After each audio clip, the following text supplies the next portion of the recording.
talablarga binoan qarshi oling. Kardinardan 5 emas, 7 emas, naqd 10 ta polik.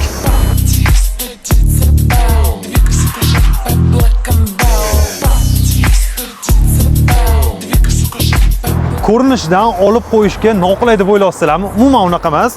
Misol uchun, ikkita dona knopkasidan shundoq yechib olsanglar, xalq tilida simli gilam deyiladi. Xuddi shunaqa material va gaz tormoz pedallarini bosganingizda yedirilib ketmasligini ta'minlaydigan maxsus temir o'rnatilgan qismi chiqib keladi va buni moyka jarayonlarida bemalol shuni ochib, shuni o'zini yuvib qo'yasiz.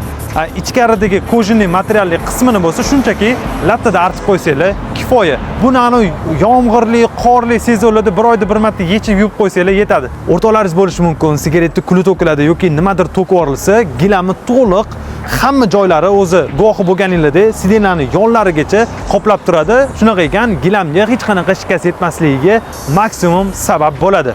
Qaysi mashinalarga degan savolga keladigan bo'lsak, Cobalt, Gentra, Tracker 2 hamda BYD Song Plus mashinalariga mavjud. Ayniqsa BYD aka xuddi shunaqasini ko'proq xohlashotdi.